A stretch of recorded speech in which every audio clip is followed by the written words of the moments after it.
Good afternoon and welcome to Wednesday's edition of Warrior Daily. My name is Justin Arbogast, and this week at Wayne State University we have 7 teams traveling down south to take care of some spring break business down in the warm weather. This is going to mark the busiest week of the year for WSU Athletics, so let's go day by day.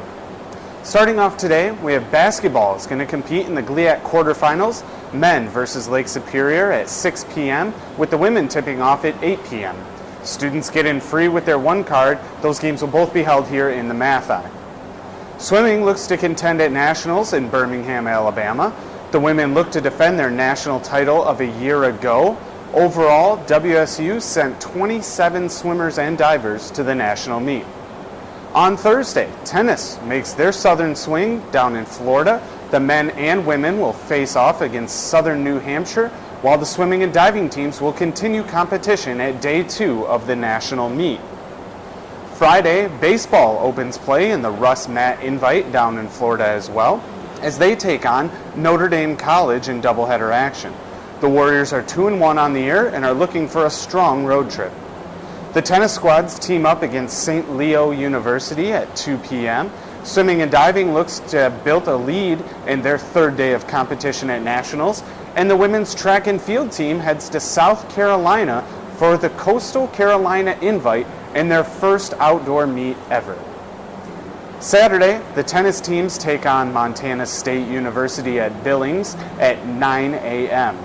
Softball hits the diamond against Notre Dame College and the opener of the Rebel Games in Kissimmee, Florida. They continue play later in the day against Minnesota State Moorhead at 1 p.m. Baseball digs into the box for a doubleheader against Gannon at 10 a.m., while track and field ends their 2-day meet, and swimming and diving hope to celebrate another national title as they wrap up the NCAA championships. Fencing is going to be down in the Midwest Regionals at South Bend, and hopefully we have basketball as well on Saturday. If that's the case, the men will be at home at either 1 or 3 p.m., while the women will be at Ashland at either of those same times for semifinal action in the GLIAC tournament.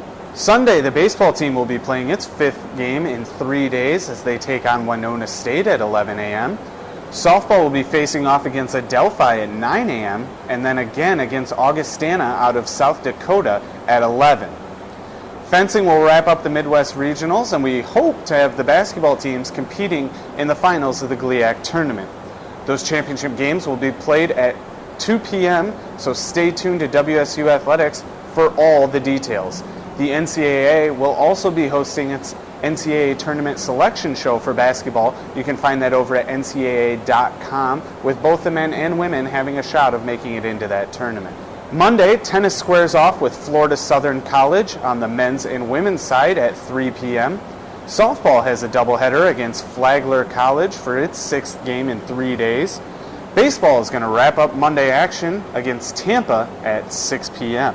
Tuesday, softball has another twin bill against Illinois Springfield at 9 a.m. and follows that with Southwest Minnesota State at 11. The golf team jumps into the action as they tee it up against Wayne College at the Lakeland Country Club. Men's tennis will face Rollins at 3, while the women's tennis team will serve it up against Upper Iowa down in Orlando, Florida. Keep up on all the Warrior action over at WSUathletics.com. We'll try and do everything we can to keep up with a busy and long week.